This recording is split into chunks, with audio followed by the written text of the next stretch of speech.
Making my way downtown, walking fast. Faces pass and I'm homebound.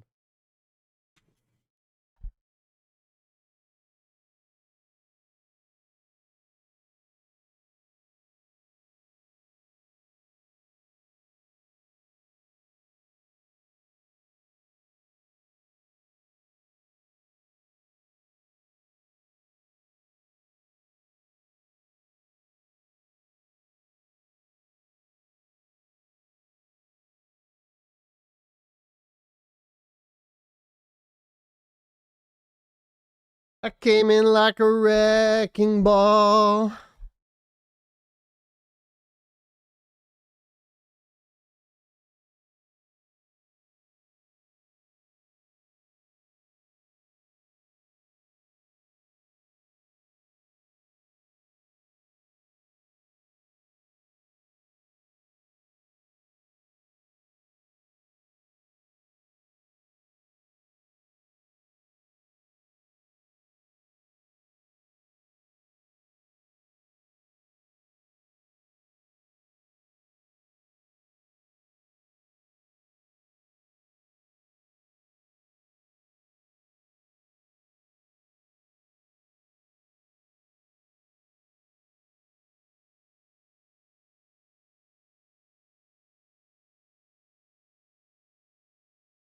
Start a little early today.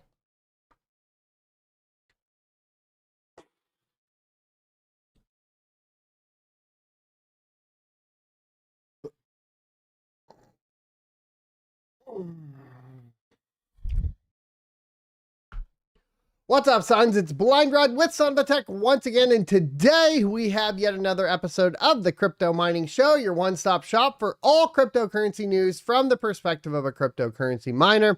I go by Blind Run on the internet and Matthew in real life, and today we're going to be talking about Ergo and CoinMarketCap leading into the next bull run, because it does have a pretty significant impact on the chart and the way it looks. And a lot of people look at charts from previous bull runs of shitcoins and altcoins to determine whether or not it will actually rise with the rest of the tide of the crypto market. And that is very important to take a look at when we're talking about Ergo in particular. On top of that, we're going to be talking about SafeMoon executives arrested by the DOJ in a fraud investigation, and they have been charged by the SEC. We're going to be talking about Bitcoin price and energy use for mining is highly correlated, like I've been telling you guys for, I don't know, almost a decade at this point. And Bitcoin stalls out at 35K as gains flow to altcoins. This is usually an indicator of an early bull market rotation.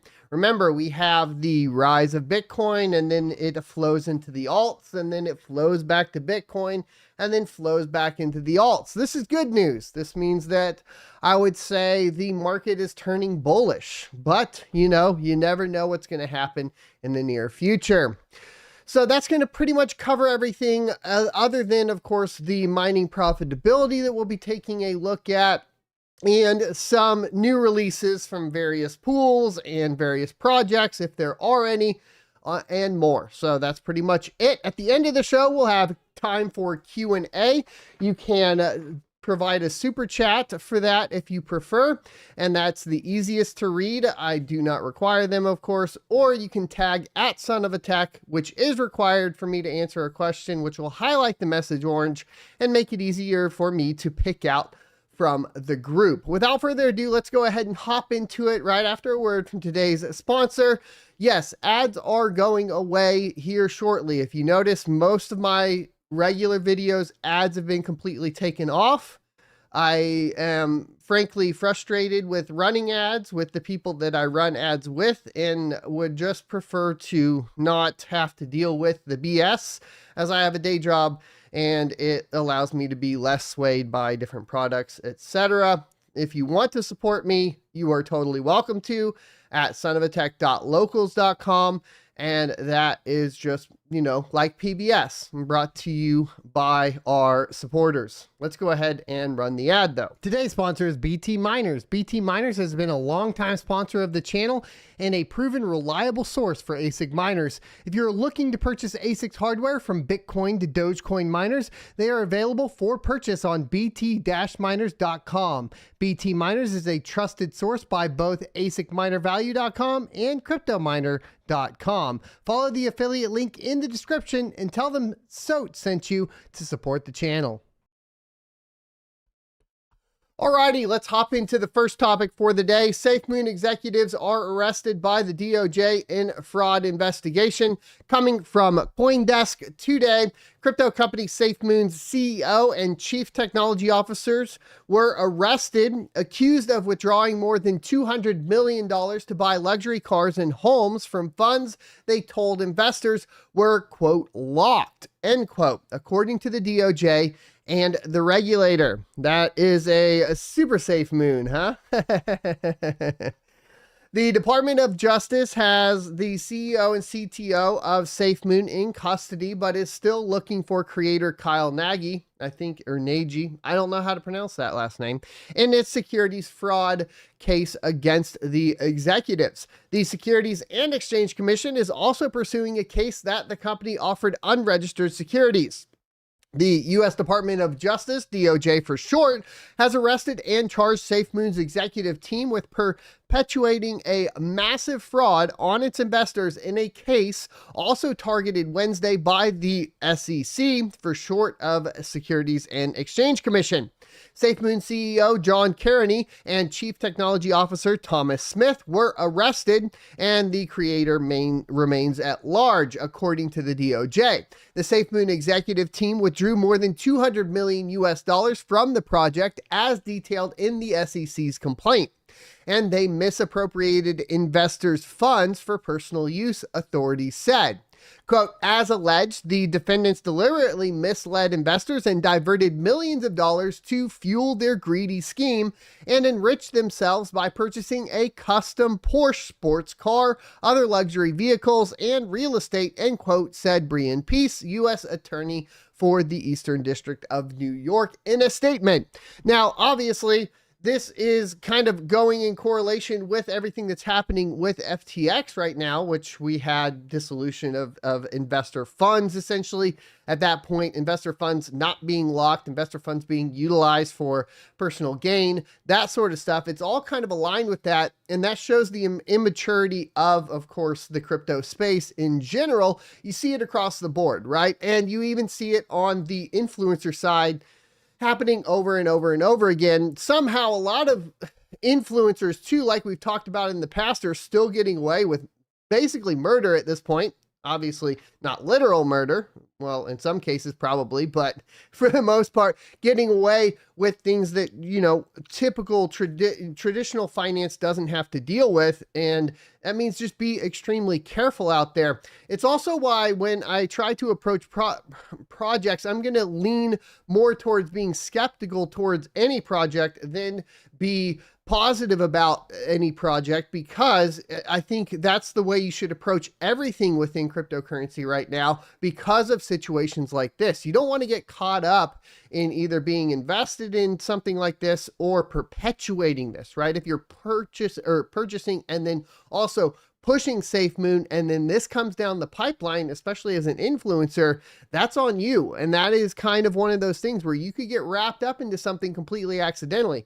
I saw kind of a really interesting a post on actually CoinDesk earlier that was talking about Sam Bankman-Fried, basically crying in the courtroom. And a lot of people are kind of like, oh, he deserves it, blah, blah, blah. But I do have a little bit of empathy there, because I do think to a certain extent, he might have been just completely stupid in some cases, and also thinking he wouldn't get caught and so on. And that feeling of, obviously being in deep, deep, deep shit can be extremely stressful. I thought it's kind of weird that the way we address and approach a lot of this stuff.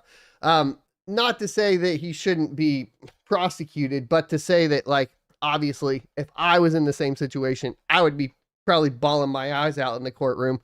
Of course, That's why I approach everything with a healthy amount of skepticism to avoid, being put in these positions. And also I try to keep everything in-house and just on me. And I am the one investing and mining and so on. And I don't have to go out too far and say that I'm, getting other people's funds. That's where it gets really, really sketchy. But the SafeMoon devs and Smith, known as Papa 35, were charged with conspiracy to commit securities fraud, conspiracy to commit wire fraud, and money laundering conspiracy. In one example, the DOJ said Smith diverted tokens to buy himself a Porsche 911. That's a pretty sweet deal there. I don't think I would have gone with a Porsche 911. I think I would have gone with something else. I'd go with like an Audi R8, something like that. Or just like, I'm more like salt of the earth. I think I'm going for the Corvette, but it is what it is. The token SFM fell more than 30% on Wednesday. CoinDesk's attempts to reach out to the three through the company website and through their social media accounts have been unsuccessful. While facing criminal charges, the defendants were also charged for security violations by the SEC. Quote, unregistered offerings lack the disclosures and accountability that the law demands, and they attract scammers like Kyle, who use these vulnerabilities to enrich themselves at the expense of others, end quote, said David Hirsch, chief of the SEC Enforcement Division's Crypto Assets and Cyber Unit. The agency also accused all three of perpetuating a massive fraudulent scheme through the unregistered sale of the crypto asset security. SafeMoon was a meme coin that rolled out in 2021 during the height of the previous bull market. Its team promised users that staked funds would be locked in a liquidity pool, but the SEC said that the, quote, large portions of the liquidity pool were never locked, end quote, and that executives used funds to buy homes, travel, and high-end cars. This is also something I think for a lot of newbies that can be extremely confusing as to what SafeMoon actually was compared to what actual cryptocurrencies are. And I've done a few videos on this and I've clarified before, but SafeMoon was a token built on top of an actual blockchain, meaning that it's not a chain in and of itself. And tokens in general are going to be the riskiest assets to invest in. And, a lot of this stuff moves on over into things like Shiba Inu, which is a token, etc., like where a lot of people get it confused, like what cryptocurrency actually is and what the different pieces are and what they're meant for, right? A token should be a representation of a one-to-one with some other asset backing it. For example, in the future here, in just a little bit on this show, we're going to be talking about the ETH token that was backed by Ergo and the whole kerfuffle with CoinMarketCap. And this is a distinction that I think should be made. And so giving you a little bit of a foreshadow there, these distinctions are extremely important, but people should be aware of what the differences are. And when we're talking about tokens, personally, I stay away from tokens by and large because of their ability to be manipulated and so on. And this means even though I might see a token skyrocketing like a Shiba Inu or something, I will avoid it just based off of principles because I understand the principles of cryptocurrency and what the differences are between a token and a coin or a token and an actual blockchain. That's not to say that every token is going to have these issues, but it is something that gets a red flag in my book in general. At one point in April of 2021, Smith assured investors that he personally held no SafeMoon, quote, because I'm a software engineer, end quote. He's quoted as saying in the indictment in the U.S. District Court for the Eastern District of New York, I don't want to create a situation where my decisions as CTO are affected by the monetary gain of those actions. And that's why I've made this separation for myself. The SafeMoon team also allegedly used locked assets to make large purchases of SafeMoon to prop up its price and manipulate the market, the SEC said.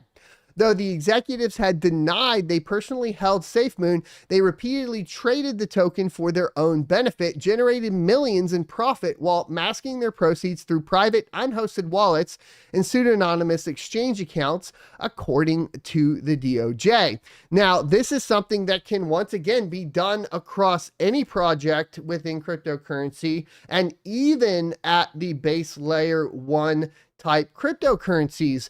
And so even if we say, okay, a red flag on a token, you can still get caught with a ton of issues in cryptocurrencies that are full on blockchain.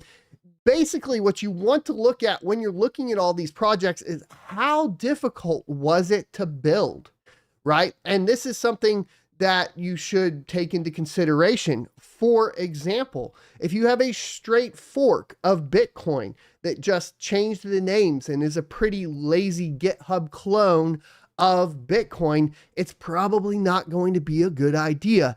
If all you have to do is clone a token and put it up and then have it just, powered by a different blockchain completely, then that is probably a low effort coin. The amount of effort put into the project should give you a better example or a better idea of if that particular project is going to avoid a lot of these traps that you see across the cryptocurrency industry. That's why when I did see early on like kaspa and the development cycle and the ground up nature and so on, that is why I leaned towards it, right? I could see that that actually was interesting. It's why most recently I'm interested in Factorn, or Fact as the token, because it is a novel idea within the blockchain space. It's also why I'm not as interested in any token that gets launched or NFTs or whatever forks across the board. We've had a plethora of forks too. They have been, frankly, quite crazy even during the bear market, where we have, a ton of ProgPal forks of Ravencoin. We have forks of, Neoxa going off all over the place like Game Pass. The lower the effort, the less likely it should be that you're interested in that project, just to give you an idea. And you can go through the GitHubs, you can go through the development of these, you can start figuring out, did they work on a novel idea here? Have they set themselves apart? If they haven't, just completely avoid it, in my humble opinion. Not financial advice, of course, but my financial advice always sounds like don't do it. Give me 1 second, guys.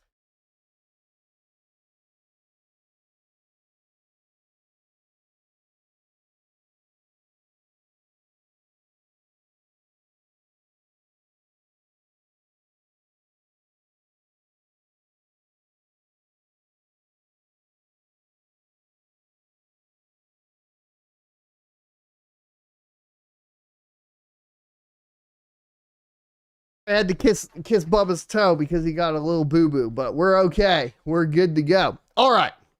So let's move on to Bitcoin price and energy for mining, and highly correlated. This is something I've been talking about for many years, and it's important to understand this as we're moving into the next halving, because this halving is going to be make it or break it for a lot of miners. And it will purely depend on the amount of cost in energy it takes to produce a Bitcoin.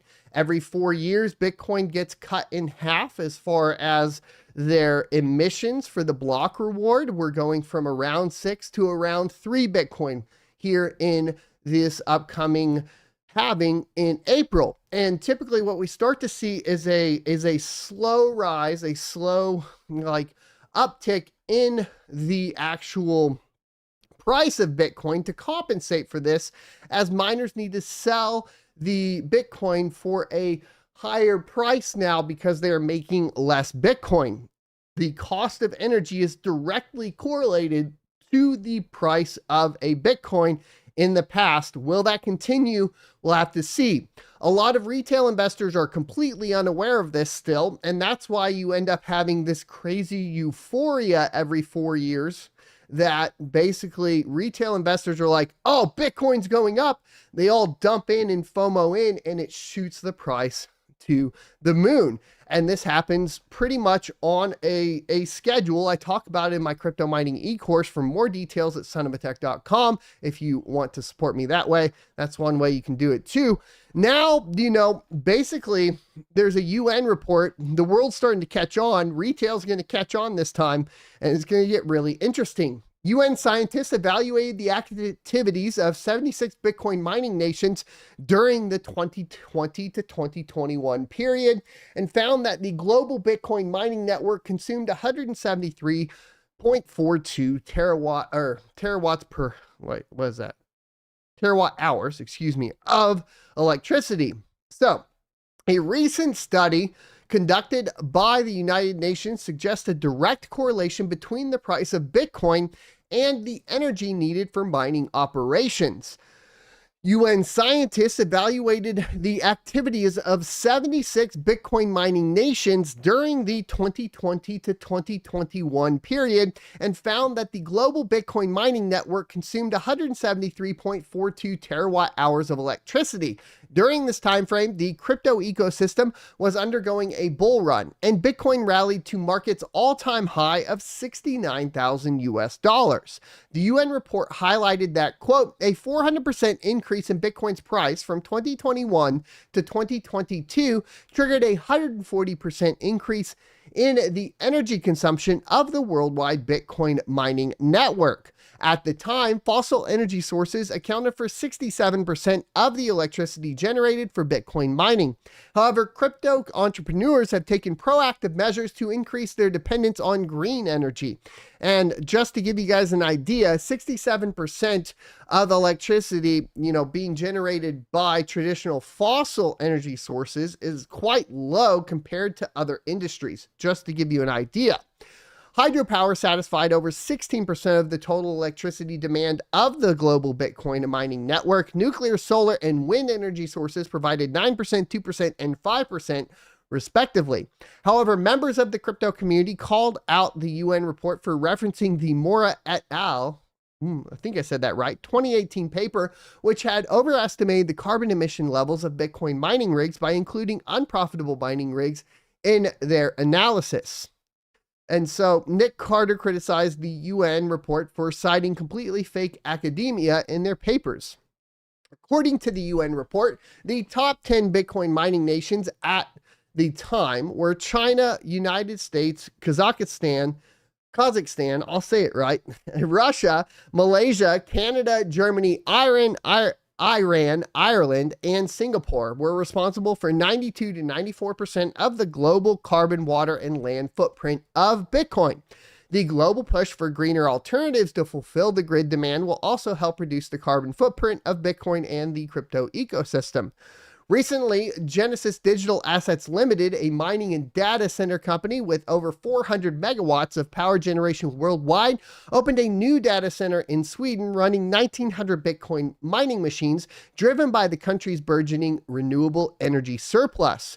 Christian Anders, founder of BT.cx, told Cointelegraph that Bitcoin mining is not very common due to high energy prices. However, he added, Sweden, Finland, and Norway have a surplus of energy and negative energy prices from time to time, and primarily renewable energy in the form of hydropower in a remote location which is hard to distribute. In parallel, Bitcoin mining equipment manufacturers continue to deliver energy-efficient hardware. At World Digital Mining Summit on September 22nd, Bitcoin miners shared their plans to help decarbonize the crypto ecosystem.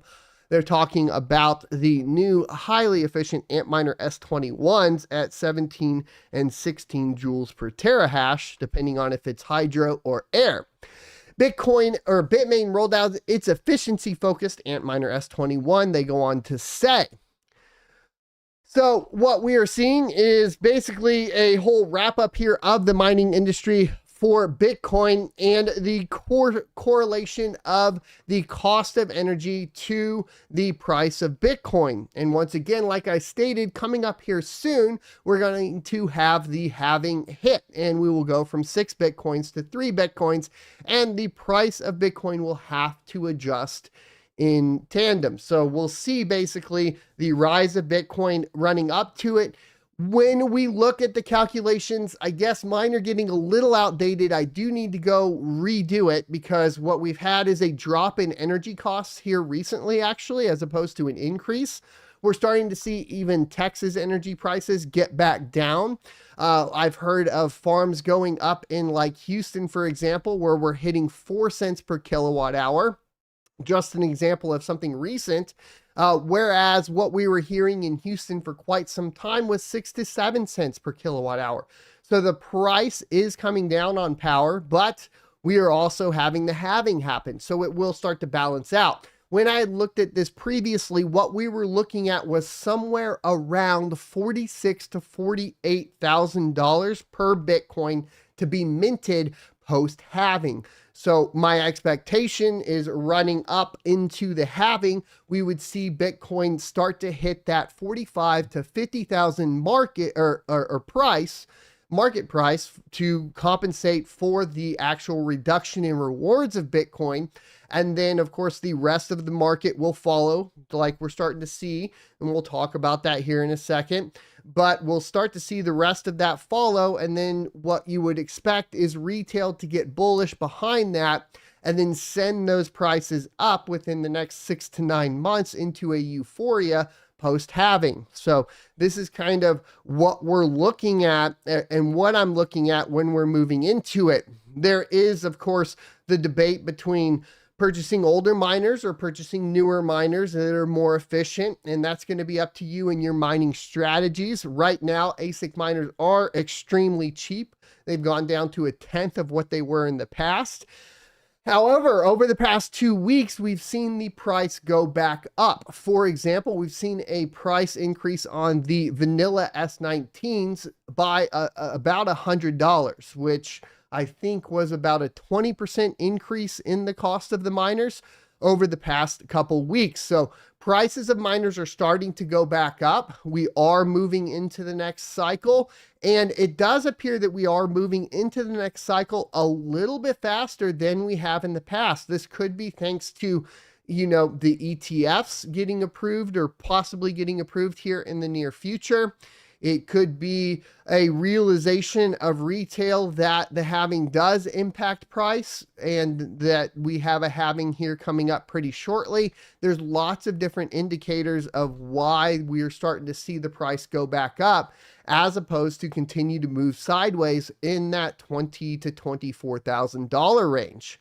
Now, Bitcoin has stalled at $35,000. But what we've seen are gains are flowing into altcoins. And this is a signal of an early bull market rotation, at least according to an analyst from CoinDesk. Layer 1 cryptocurrencies and DeFi tokens soared this week as Bitcoin and Ether chopped sideways.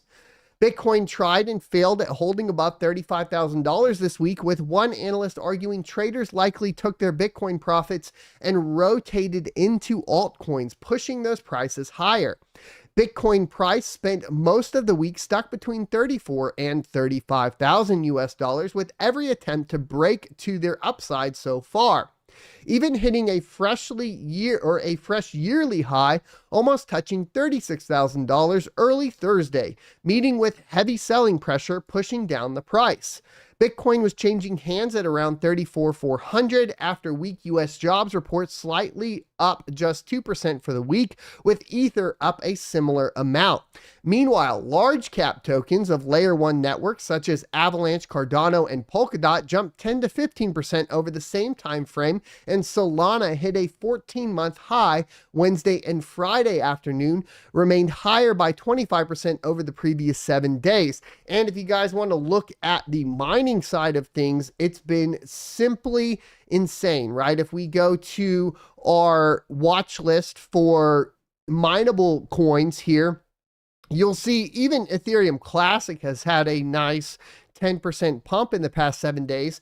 We have absolutely massive gains by Clore.ai as well as Kaspa, just absolutely blowing everything out of the water, going over 6 cents now.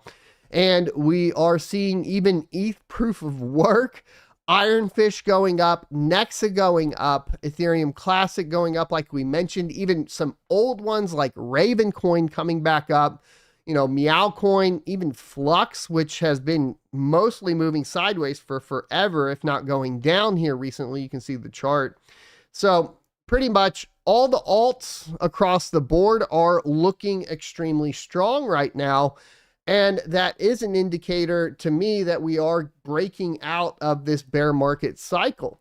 Decentralized finance tokens posted the biggest weekly advance among the CoinDesk market index sectors. The CoinDesk DeFi index jumped almost 10% in a week, driven by double-digit rallies by tokens of decentralized exchange Uniswap, SushiSwap, as well as lending platforms Aave's native token. Bankrupt crypto lender Voyager Digital's native token, VGX, also popped 20% Friday as some 30% of the token supply was sent to a burn address, potentially to destroy.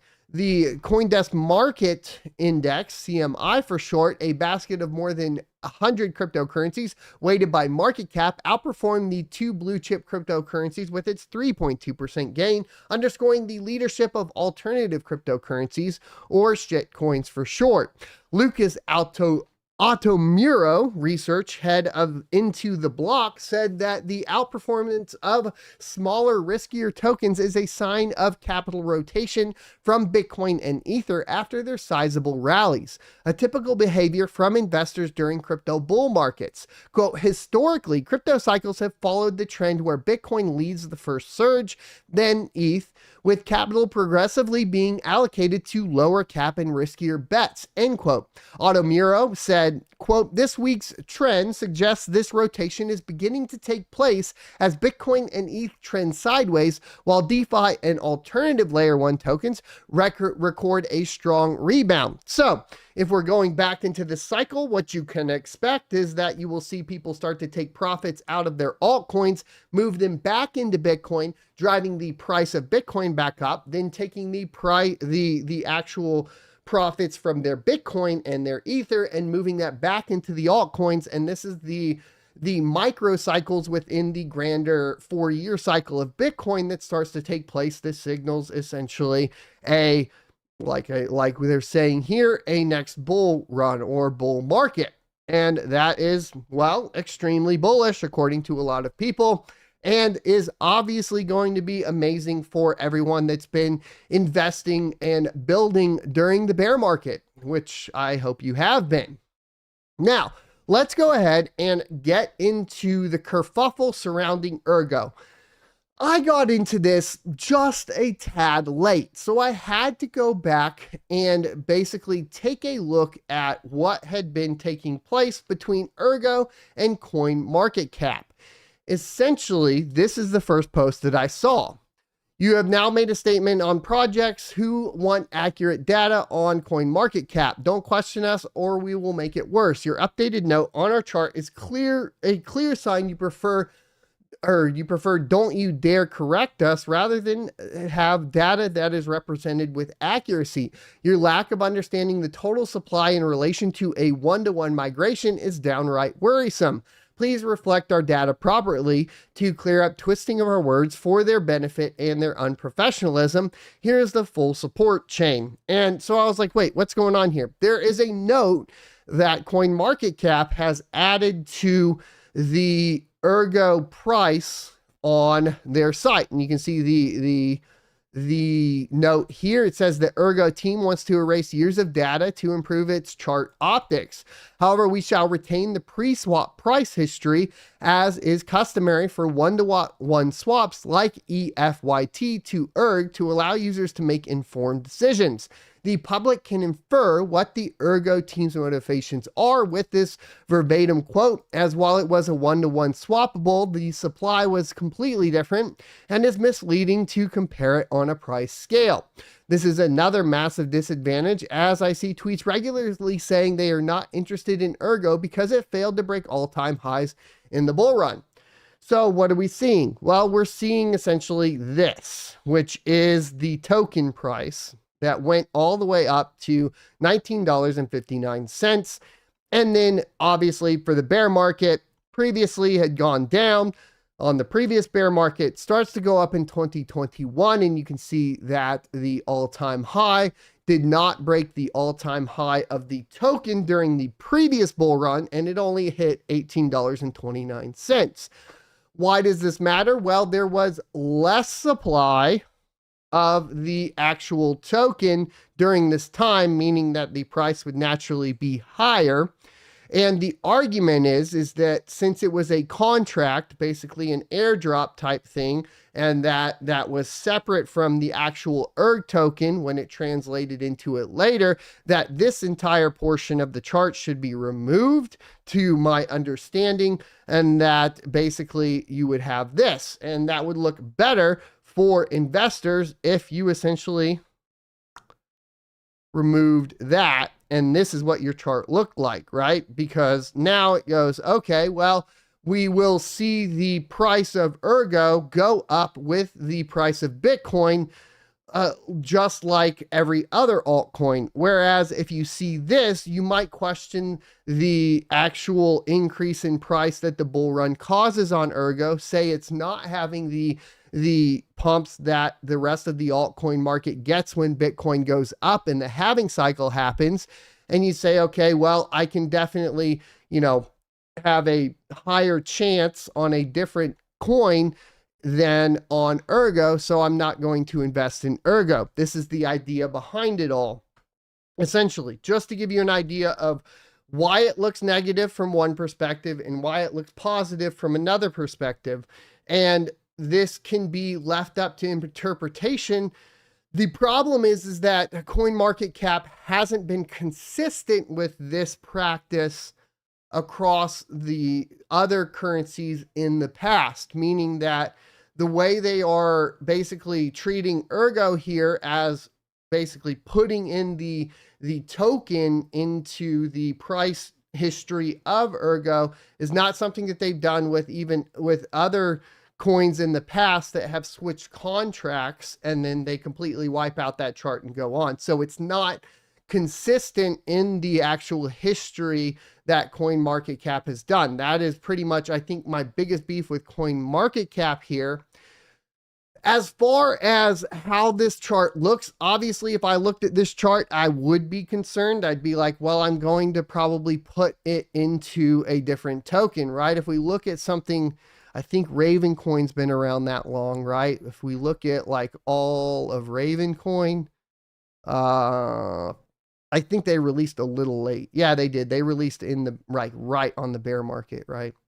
But just to give you an idea, you have a little bit of that. They caught the last little pump of the bear market and then their parabolic pump here. Let me look at one that would definitely have it. I think would be Ethereum Classic. Would it? Yeah, because that would be 2017 here, right? Because they had that big old swap out. Yeah, so you can see here a little bit of a pump during the bull run of 2017, and then the big pump of the bull run in 2021. This is what you would expect an altcoin chart to look like if you were expecting to get the same kind of gains that you get from the bull runs. So that is why essentially this looks like that and why people have issues with it. Now, of course, in chat, it's a pre-distribution and airdrop. There's problems with that people have too, though. So here's the problem as a whole, too. If you remove this, how are investors going to be aware that there was basically a pre-distribution of the ERG token prior to that? Do you have to put another annotation that says, okay, here's the EFYT token. These all got exchanged for ERG tokens, but you should be aware that this was a thing, right?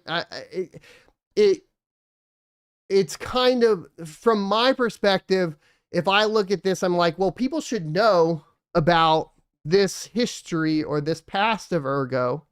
They should still know about this. They should still have access to that knowledge. Now, to Ergo's credit, it is covered in their emissions, the Ergo first year token here, right? But how far do you have to dig into this to be aware of it, right? To actually know that this took place if it's not included in this chart. like I said, the problem, I think, from a CoinMarketCap perspective is it's not logically consistent over the entire previous cycles. That is kind of where I sit here. Now, if we go into like what I'm mining, I am mining Ergo right now. So if you guys are like, oh, he's just being like negative on Ergo. No, I'm mining it right now. Okay. So that is what I'm mining. I do think that, and then if you ask my opinion, does this chart make me think that this bull run Ergo is not going to perform along the lines of the rest of the altcoins? No, I would expect Ergo to perform along the lines of the rest of the altcoins. So this chart doesn't scare me because I know this history. Now, to be frank, this actually might be a benefit.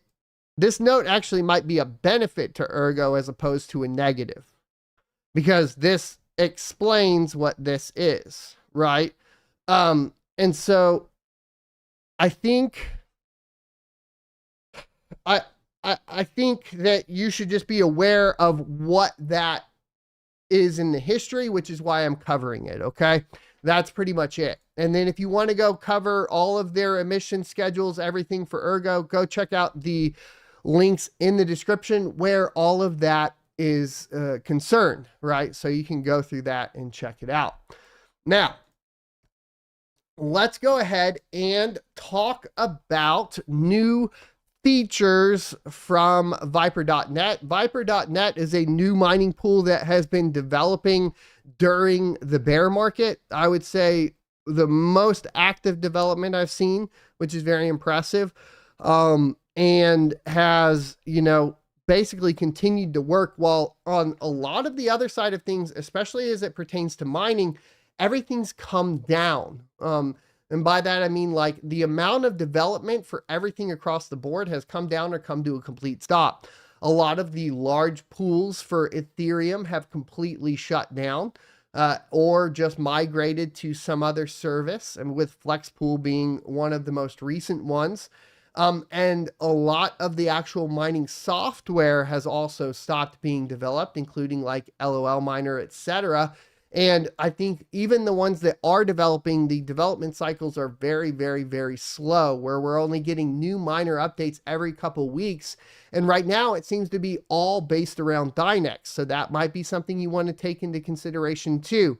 What is causing pool software? What is causing pool devs and miner devs to actually update? And that is going to be Dynex, which is a really interesting fact, I think, surrounding a lot of this. But Viper.net does have a couple of updates. They actually don't even support Dynex last I checked, so kind of an outlier as far as that's concerned. It's just something I've noticed, so I kind of wanted to mention it. But they have a new feature for offline worker notifications. You can sign up for them. You can put in an email address. It'll tell you when it's been offline with a minimum of 5 minutes. And they have a new feature added to the website. They're happy to share with us the offline worker email notifications, like we said. And you can basically go down in the description below, take a look at their guide. It'll walk you through it so you can get that set up. Obviously a pretty needed feature, I think, in mining pool software. And then they also added CSV exports. This can be really helpful for tax time, because you really want to be paying, your income tax, which is basically in the US, for example. That's what you would have to pay on the day that you mined it, as opposed to, when you actually cash it out, and you want to make the differentials for that. That's going to be extremely useful. A lot of these you can do within the wallet, but like we've seen with like the kerfuffle and kaspa and pruning, even your wallet in a lot of cases with kaspa won't go back far enough, And let's say you were mining kaspa when it was worth $100 per million and you mined a few million. Well, you definitely don't want to pay income taxes on, millions of kaspa now that it's worth, 6 cents to 7 cents. So you want to have these types of features built into the mining pools as well, so that you can get those pulled out. And, it screwed up a lot of taxes for a lot of people on kaspa, including myself. It was kind of a nightmare. Luckily, I had a full node, but it was still very stressful to go through, pull all of that data and so on. So, and if you accidentally updated your node and then it pruned out all those transactions because it automatically enabled pruning and you didn't have any mining history for it in that particular case, then hopefully the pool had a feature like that, which in the case of kaspa, it didn't. So good to see that as a feature at Viper.net too. And then if we look at, I think we already covered this, we'll get into like the price increases. Over the past 24 hours, the biggest gainers have been Nexa going up 20%, kaspa going up 17.43%, and Ethereum proof of work going up 13%. Dynex follows that in the fourth place at 12.27%. And then after that, we go down to 10% or below. Moving on from Conflux, Flux, and so forth. Over the past 7 days, the biggest gainers have been Core AI at 24.23%, kaspa at 23.3%, and Ironfish at 12.88%. Once again, we have Ethereum proof of work kind of making a pump at 12.43%, and Nexa at 10%, and everything else below that, below 10%. Has this really affected GPU mining, though, is the question. And the answer to that is not really. Dynex is still the most profitable. You're not going to be killing it at 10 cents a kilowatt hour. And GPU mining really lends itself to at-home miners. Unfortunately, I'm going to have to say GPU mining is still dead right now. And will it recover? I do personally think it will. What should be your strategy for GPU mining right now? It should be going into pre-market listed coins and doing speculative mining. Still, even today, we haven't gotten to the point of moving those GPUs over to something that is profitable. So for example, while I am mining Ergo right now, that has been testing rigs, getting them cleaned up, making sure everything is working. All those will be migrated to a billion, which is the unlisted coin that I will be mining. So that's kind of my strategy. It's been paying off, obviously, with things like kaspa, Nexa, Radiant. The speculative mining on all of those projects with GPUs has been fantastic. So I think that that is really the route that I would suggest going. Give me 1 second, guys, and I'll be right back and we'll get into Q&A.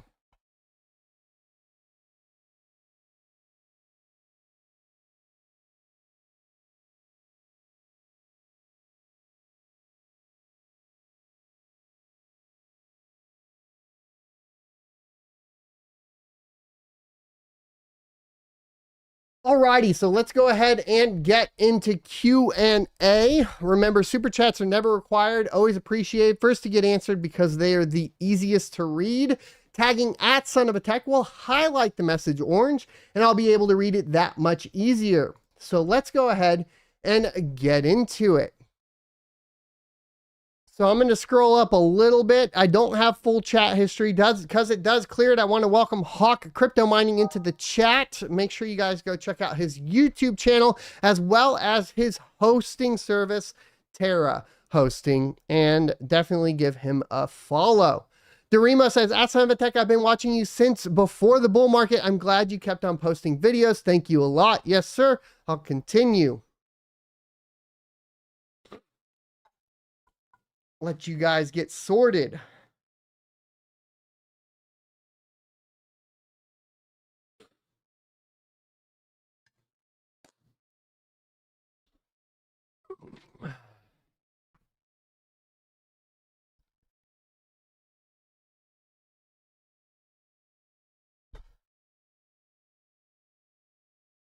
Curious on current thoughts of Ethereum. I've stacked a lot of Ethereum.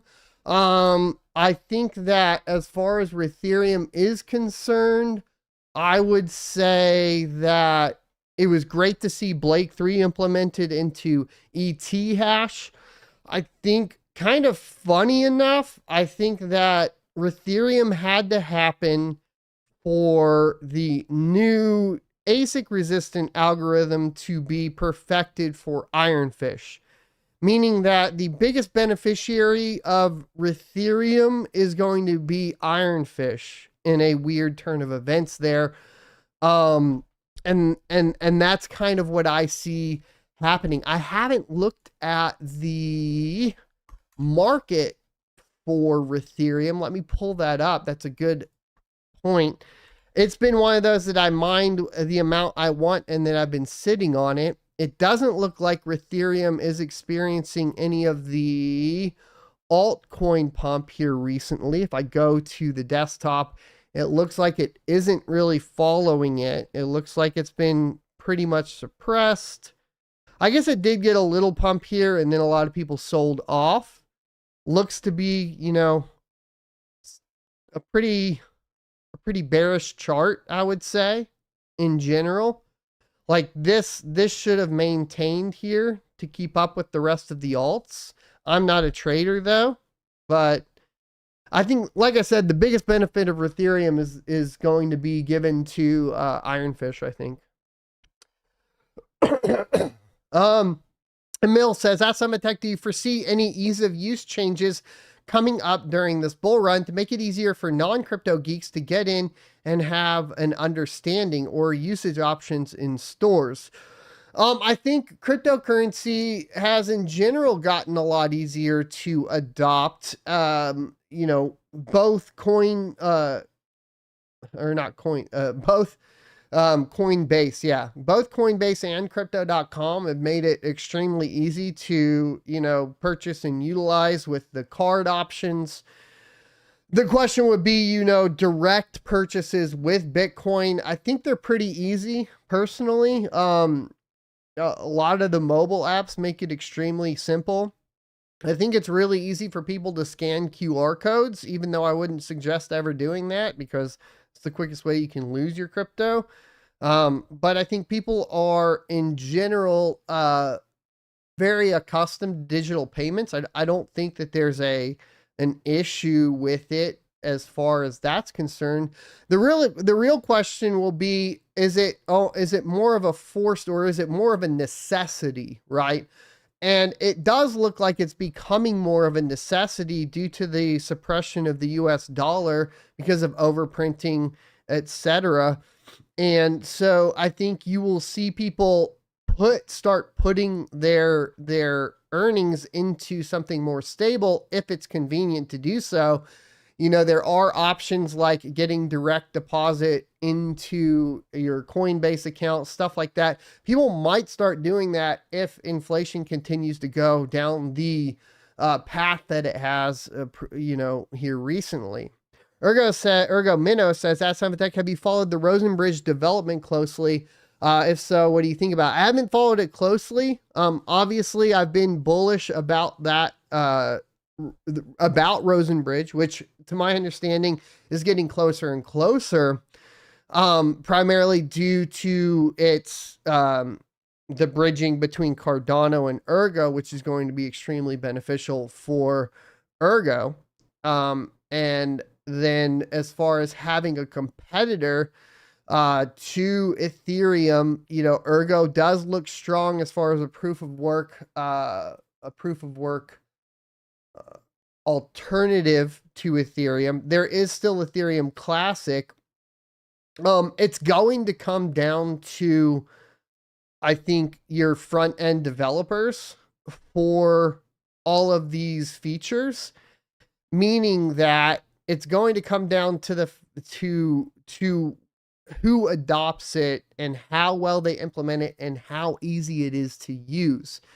Things that I haven't, you know, the wallet side of things for Ergo has been sketchy at best.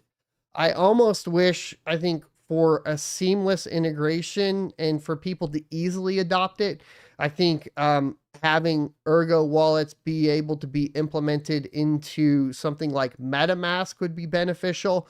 Once again, it's all going to come down to the user experience as to whether or not it will be successful or not. Custom Computing with the $2 Canadian, thank you, good sir, says, "Mad respect to you and what you go every day. I go hard every day."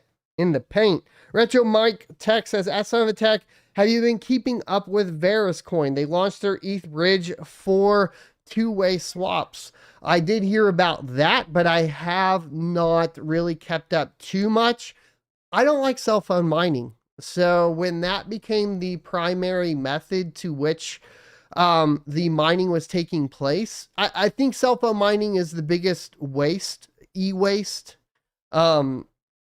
just in general, unless you could get cell phone mining in the form of it has to have, you know, I don't know, require a 5G connection or something along the lines to where, you know, it's on a single individual phone. I think that would be a deterrent. I just don't like the way in which that's been implemented. Just personally, right? Yeah.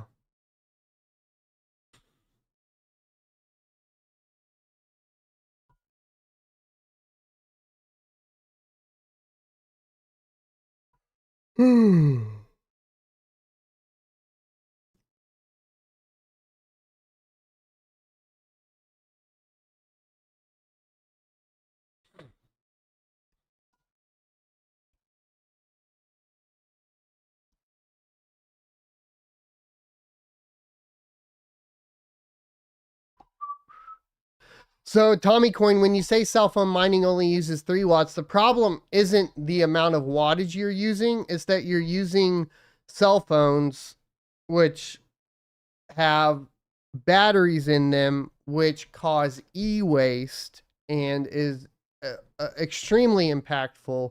I think almost everybody can agree that those batteries are the most impactful thing you could have on the actual, you know, environment, or just frankly on slave labor. So, cell phone mining in general, I think, you know, if it was, you had shells of cell phones with the batteries removed in a constant state of power flow, and those batteries were not being manufactured all the time for it, then I'd be okay with it. But it specifically comes down to the lithium ion batteries that you're putting in and implementing, which means you're manufacturing those, which means you are directly, you know, and because of the incentive of mining to own a lot of the hardware and that kind of greed pull in the mining industry, you end up with in a position where I just think it's not a healthy alternative for mining. I don't think that's the way mining should go. Custom Computing says, as Son of a Tech, I'm not aware of kaspa and its project, but seems crazy they have only hit all-time highs during a bear market. Well, kaspa is extremely unique, right? Because you do have a fair launch coin built from the ground up. You have a different approach to the blocks per second versus transactions per second. And you have an extremely large ASIC mining company that has come in and begin manufacturing for it. That price suppression could come in April still. I'm still paying attention for that. And as you guys know, I'm not a huge fan of ASICs on altcoins because of the nature in which it you lose control of the decentralization very quickly. So I have my qualms with that as far as that's concerned, but you have to understand that there's a ton of money behind it now. As soon as Bitmain gets into anything, there's a ton of money behind that.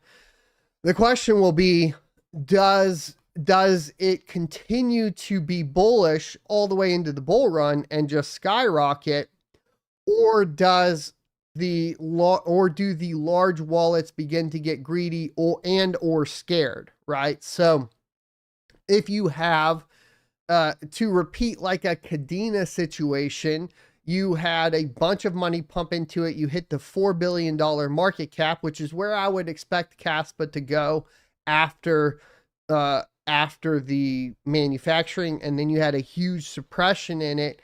And then once that price starts to go down, the large whales and whale miners get scared and they want to protect their investment and they start selling off. Once that happens, it's kind of a snowball down. The question is will that happen, or will it continue to go up enough to where the daily profits of the miner is covering the ROI? So the timing of it will be interesting. The only other worry I have about kaspa in general is the quick emissions.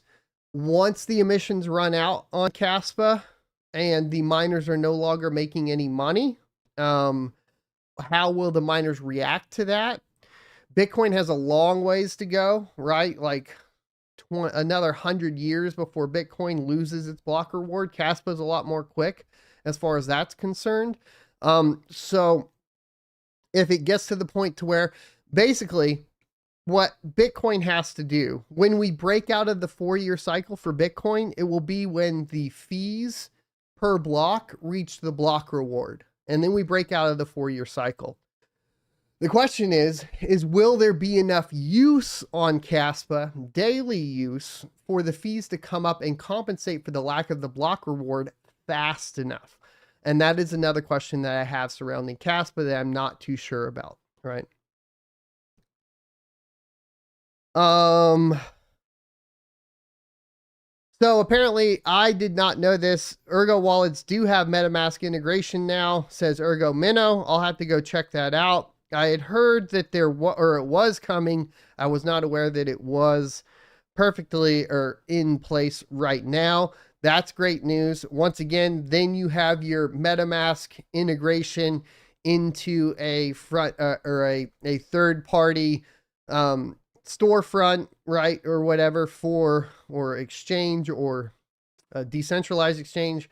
If it gets adopted by something like Uniswap, something along those lines, then you really get a parabolic shift, right? Because then you get an alternative. You get an alternative to the other networks that are already supported by something like Uniswap, or I guess in this case, it would probably be not PancakeSwap, but probably be tightly integrated with whatever Cardano's utilizing for that. At least that's going to happen. So it's all good news as far as that's concerned. I like coffee a lot, says Asamatech. Thanks for bringing up Coastal Crypto. Bought four S19s for the next bull run. Congratulations, good sir. I've been buying a lot of the S19s as well. Luckily, the ones I've been getting from Coastal already have the Z-Linux board on it, so I've been able to just flash new custom firmware on there. They have made them extremely efficient. Very, very excited for that. The ASIC side of things is starting to get very, very fun, mainly because of third-party firmware options and control board options that really make it a lot more interesting than it has been in the past. Because I've always approached all of this from a technical perspective. The reason GPUs are interesting is because there is so much to play with them. It's also why after post 5000 series AMD GPUs, GPU mining has gotten quite boring because we don't have all the, BIOS flashing that you can do, strapping memory timings, playing with all that stuff. That's all kind of gone away. It's gotten less customizable, while ASIC side has gotten more customizable, which is really interesting, I think, in general. Trillion says, at Summit, what's your favorite GPU coin right now? That's a good question. I'm going to lean towards Dynex. If anything can save GPU mining, right now it appears to be Dynex. Once again, Dynex is driving all the development right now. If you look at new updates to miners, it's driven by Dynex. If you look at new mining pool software, it's being driven by Dynex. Everything in the GPU mining space right now is being directly driven by Dynex. And so Dynex seems to be the one that's going to be, the possibly the savior or whatever you want to call it of GPU mining in general. So, and that is just because whenever I look at something like that, I'm looking at what is influencing the development of third-party development, right? Meaning like, what is pushing SRB Miner to come out with a new release? Dynex, right? What's pushing pool software to update, change, evolve? Dynex. Like, that is what's happening right now. Is it profitable to mine right now? If you're low enough, Could you technically, mine it and then hope that the price goes up? Sure. I think that from my perspective, it's still better to spec mine other stuff and kind of play the lotto as far as that's concerned, but it's really up to you. Broski says, Ask Tech, do you think Bitcoin is going to be a gold standard and less volatile for all cryptocurrency and not much of a transactional currency? I think that Bitcoin will become a de facto transactional currency purely because it will be more stable. That's kind of the push behind it, right? If you are invoicing someone, you're probably going to want to invoice them in Bitcoin and not some other transactional currency. It's possible, that something arises that has high transaction throughput that stabilizes faster than Bitcoin. But a lot of people, it's a mind game, right? Like, for cryptocurrency to be replaced, you want it to be, or to replace fiat, you want it to be more stable than fiat, right? But people invest in crypto for the price to go up.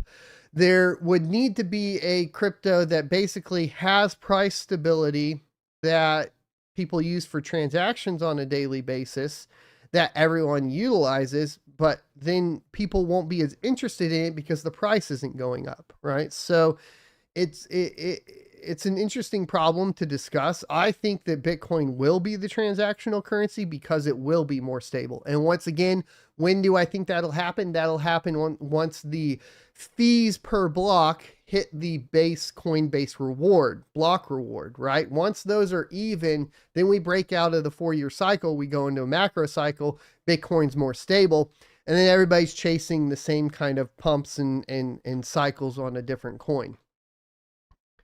The biggest argument for like an inflationary coin would be that, right? So something that doesn't reduce rewards, like Dogecoin, for example, that just has the same release over and over and over again. Dogecoin, because of that structure, funny enough, could be the transactional coin. Just to give you kind of an idea. The transaction throughput, though, is a problem for Dogecoin. So if we argue that point, it's almost like you need a kaspa.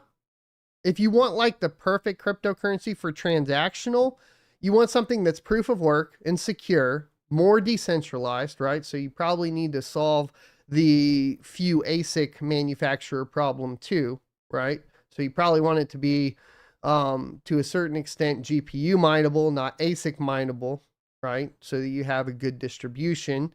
So proof of work, probably ASIC resistant, and then inflationary, and then fast, right? So you would take like kaspa, which is fast, get rid of its decreasing emissions, a la Dogecoin, and then you probably make it ASIC resistant so that you maintain decentralization of the network.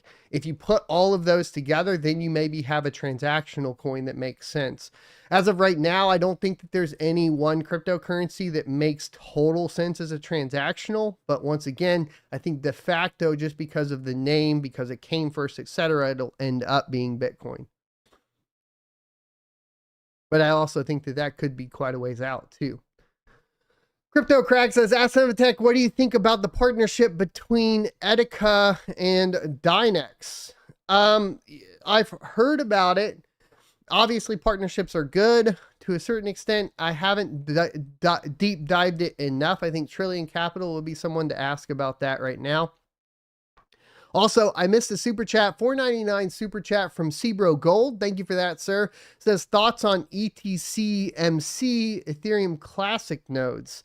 I haven't really looked into these at all, so I'm going to apologize. I can only keep up with so much right now. I was not aware that Ethereum Classic was coming out with nodes. Are these nodes going to be nodes that provide rewards? If so, I would expect a pump and dump of ETC is what I would expect. a la BlockX's pump and dump into the nodes. Same thing happened with Neoxa, whereas you drive like an artificial demand so people can build their nodes, and then the price comes back down. Could be a good opportunity for Ethereum Classic miners. But like I said, that's literally talking shit. I don't know enough about that. I'd have to Google it and do some research.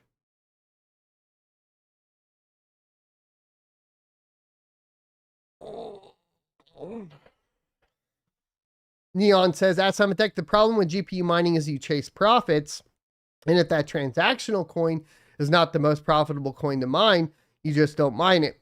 Yeah, so but if your transaction reward is high enough, then you solve that problem, right? All that has to stabilize.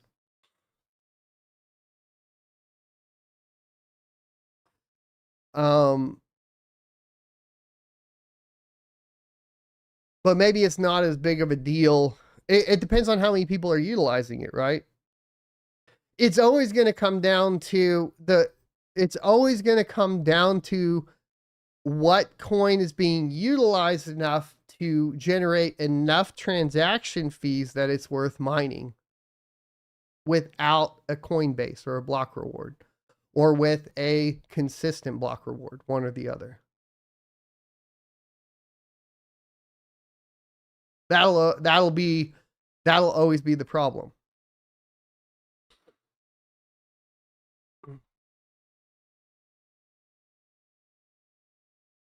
Trillion says, that's Tech, love your work. Thanks, dude. Helped a lot of miners stay solvent during the last 20 months. Yeah, it's been a fun one, right? I mean, luckily, kaspa came along for a lot of early GPU miners.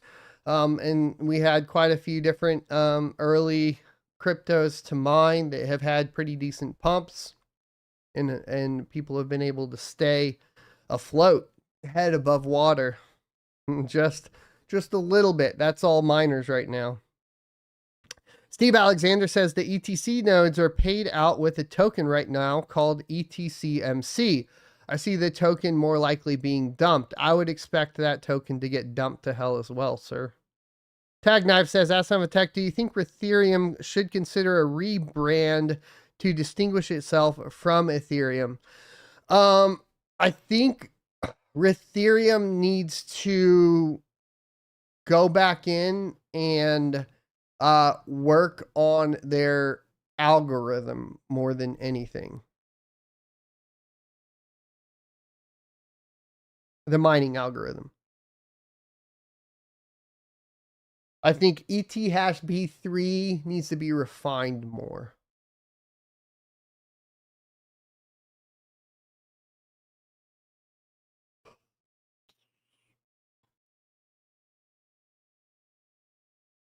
But yes, like anything that has the Ethereum name in it, I think it's always going to be overshadowed by Ethereum. Ethereum Proof of Work, Ethereum Classic, Ethereum Fair, Ethereum. I think if you're tagging yourself with that, it's like, okay, everybody considers Ethereum to be Ethereum, that proof of stake coin, right?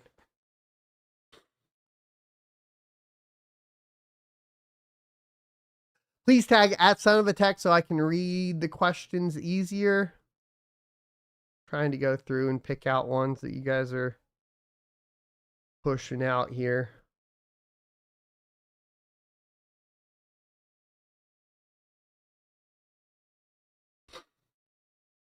Kava says, do you think it would be worth mining on my 6 Radeon 7 GPUs again or selling them for parts? They're absolutely amazing on Dynex right now, so I would be mining.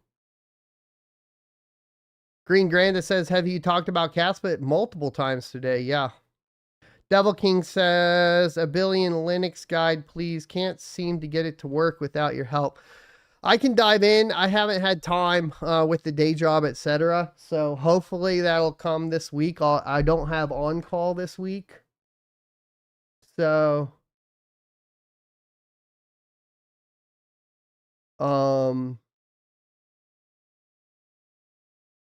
yeah.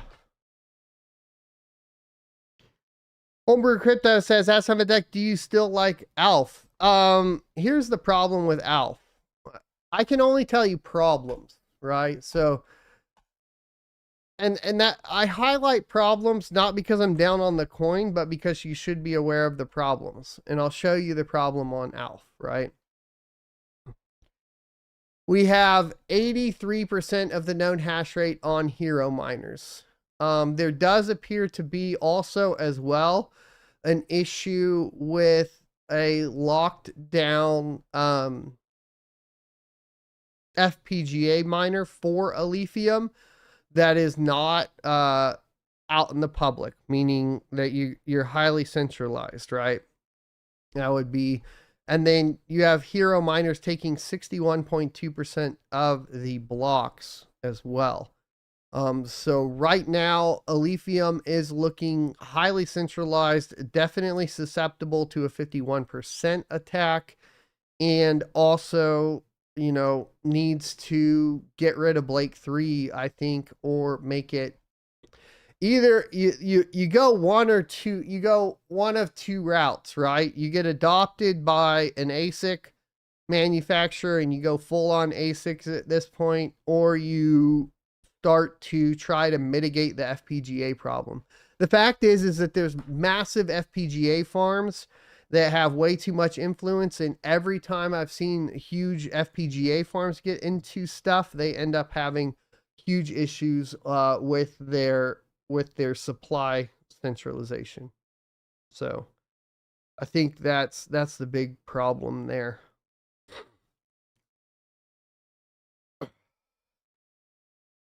Ergo Minnow says, "That's Tech, in your opinion, is the Ergo difficulty adjustment ready for the bull run?" The difficulty adjustment is basically just a faster version of what it was previously.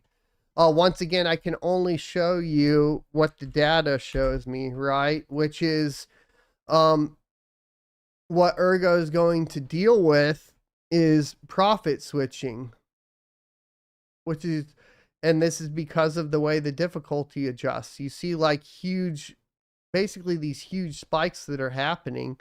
That's because basically Ergo mining is still getting gamed.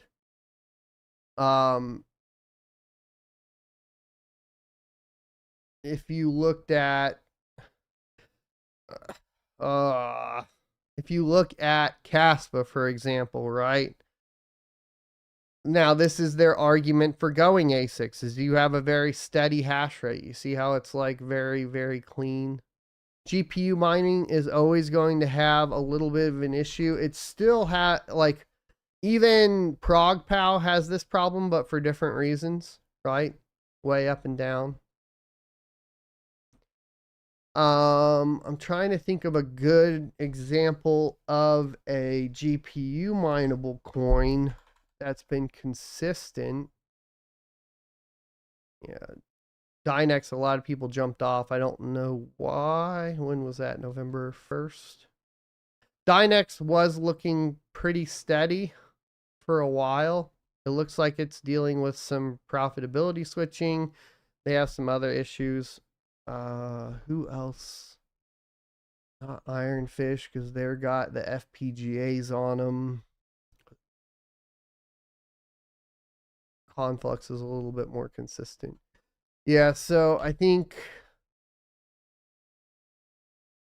these quick spikes are telling me it's still being gamed. I guess that would be my only concern.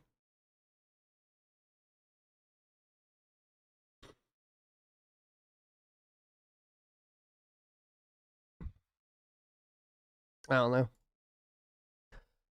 I think it'll handle it fine in the bull run. Let's see. Neva says, that's Tech. Nexus seems to tick a lot of your boxes on transactional side, and supply schedule maps directly to Bitcoins as other attributes. So I thought they were still going down. The other thing about Nexa is going ASICs. If we go to their white paper, where is it? We've covered this before. covered this in the interview with them.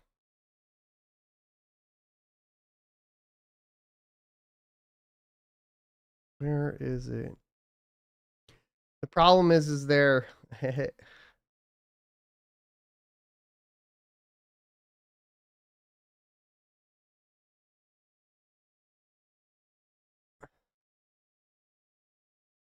I read through all of this, but I never I screen capped it for the video, but I don't know where I have that right now. Mining.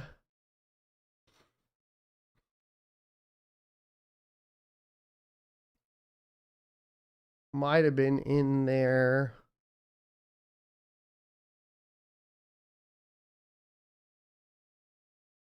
It's not under mining.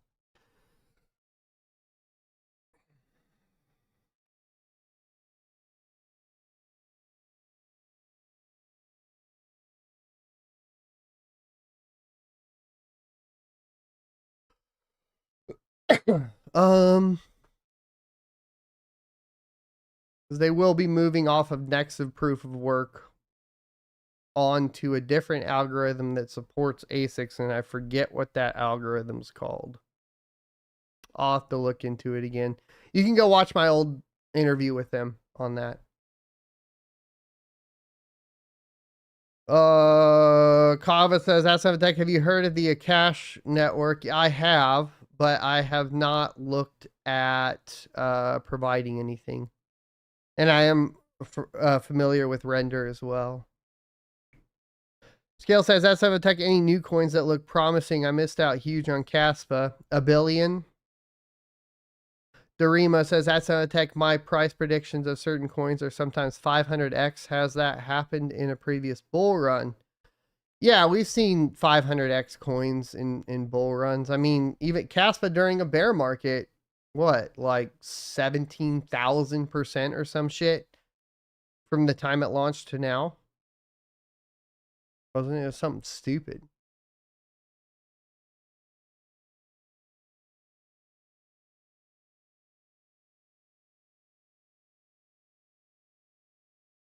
Romano, I don't know what would solve that, the audit, like because they kept the same difficulty adjustment, but they just sped it up. I don't know what you could do to fix it. I would have to ask a developer and then understand it a little bit more to see if that's even a possibility. My understanding is that wasn't a possibility without a hard fork or another hard fork, and then a changing of the way.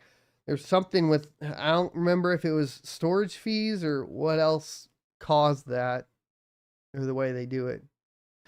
Green says, can you give us your opinion on Chlor?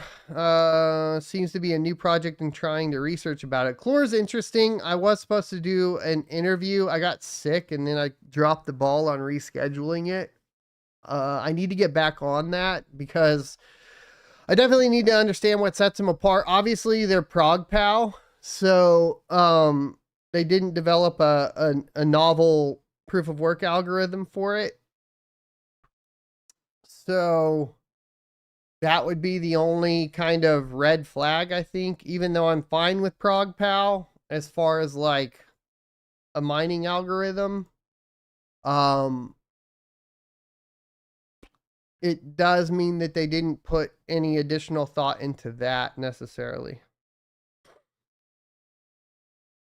Dan says, at Son of a Tech, what's your biggest hodl after Bitcoin and kaspa?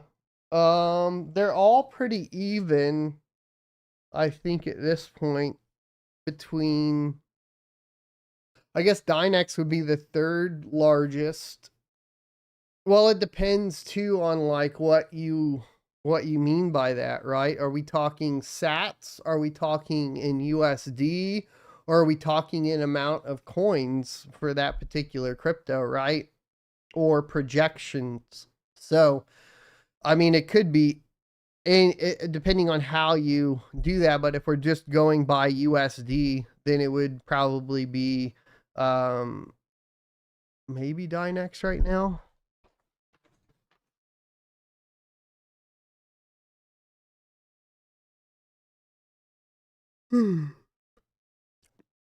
And that's just left over from mining it early, right? I haven't been actively mining it right now.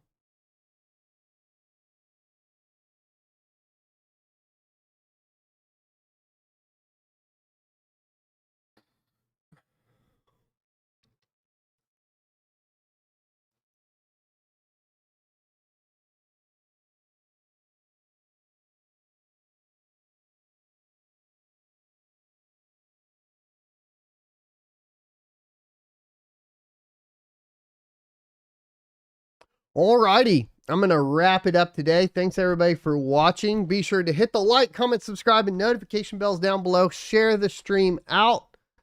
And I will see you guys next Sunday. I'm going to be trying to do this every Sunday again. So stop on by for that. And if you missed any of the show, as far as like Ergo and CoinMarketCap, you can rewind the show and watch it from there.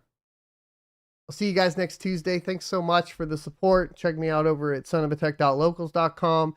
Purchase the crypto mining e-course at sonofatech.com to check out the channel. Check out today's sponsor down in the description, BT Miners. And I will see you next Tuesday.